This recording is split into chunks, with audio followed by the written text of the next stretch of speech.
নমস্কার বন্ধুরা, ডলির রন্ধনশালায় সবাইকে স্বাগত। আজকে তোমাদের সাথে শেয়ার করব দম আলু পোস্ত রেসিপি। তোমরা হয়তো পোস্ত আলু অনেক রকমভাবে রান্না করে খেয়েছো, তবে দম আলু পোস্ত তোমরা যদি কখনো রান্না করে না খাও তাহলে একবার হলেও কিন্তু রেসিপিটা বানিয়ে নিও। এতটাই টেস্টি হয় যে ছোট থেকে বড় সবাই কিন্তু আঙুল চেটে খাবে। আর এই রান্নার জন্য আমি এখানে 500 গ্রাম আলু কেটে নিয়েছি।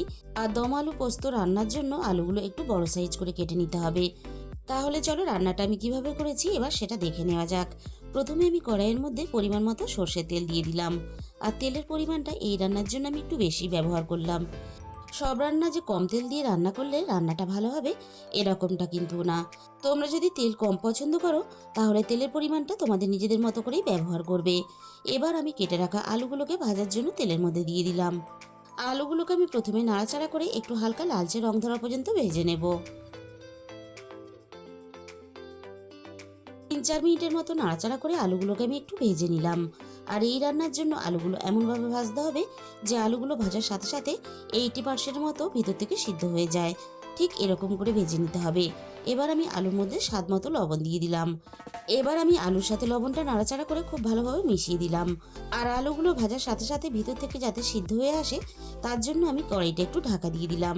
এদিকে আলুগুলো হতে থাক, আমি এই ফাঁকে একটা মশলা বানিয়ে নেব। তার জন্য আমি এখানে একটা মিক্সির জার নিয়ে নিয়েছি।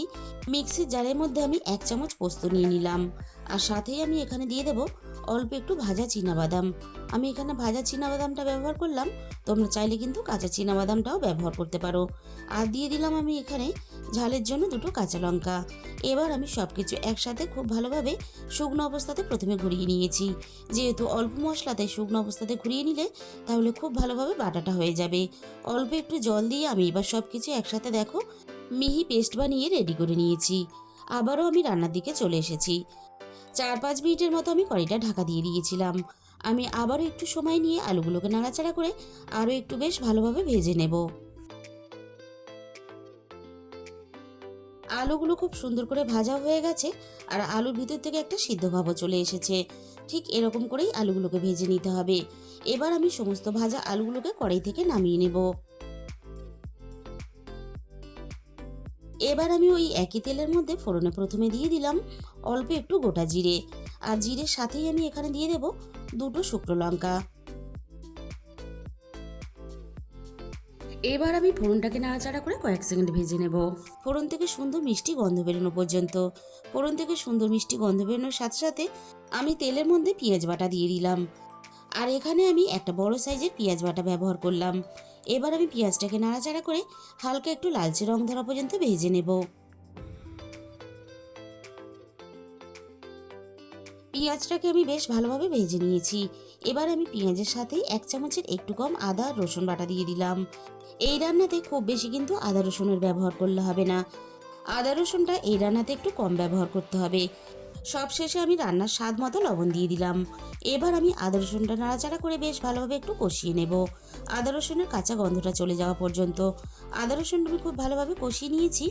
এখন যেহেতু শীতকাল, এখন মটরশুঁটি পাওয়া যায়, তাই আমি রান্নাতে 1 মুঠো মটরশুঁটিও ব্যবহার করলাম। এবার আমি রান্নার একে একে গুঁড়ো মশলাগুলো দিয়ে দেব। প্রথমে আমি দিয়ে দিলাম রান্নার প্রয়োজন মতো হলুদের গুঁড়ো। আর সাথেই আমি এখানে ঝালের জন্য 1/2 চামচের মতো লঙ্কার গুঁড়ো দিয়ে দিলাম। আর দিয়ে দিলাম 1/2 চামচের একটু কম জিরে গুঁড়ো। আর সাথেই আমি দিয়ে দিলাম 1 চামচ ভর্তি করে ধনে গুঁড়ো। এই রান্নাতে জিরে গুঁড়োর থেকে ধনে গুঁড়োর পরিমাণটা একটু বেশি ব্যবহার করতে হবে, তাহলে রান্নার স্বাদ আর গন্ধ দুটোই খুব ভালো আসবে।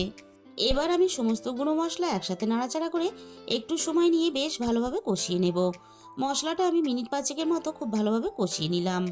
এবারে আমি রান্নার মধ্যে বেটে রাখা পোস্ত আর বাদামটাকে দিয়ে দিলাম।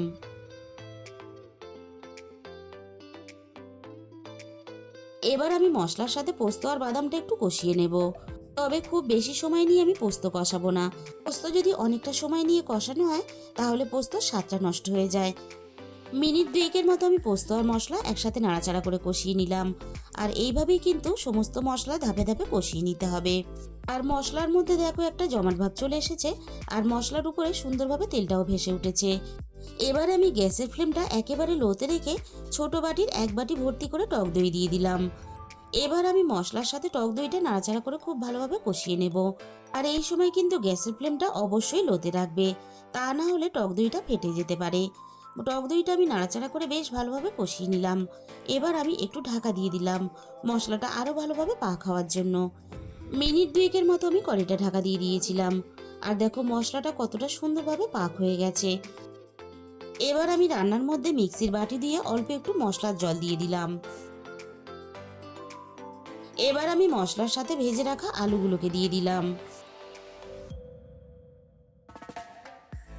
এবার আমি মশলার সাথে আলুগুলোকে নাড়াচাড়া করে একটু সময় নিয়ে বেশ ভালোভাবে কষিয়ে নেব।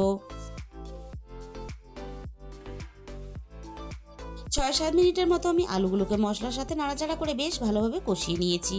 আর কষানোটা দেখেই বুঝতেই পারছো কতটা সুন্দরভাবে কষানো হয়েছে। ঠিক এইভাবেই কিন্তু কষিয়ে নিতে হবে।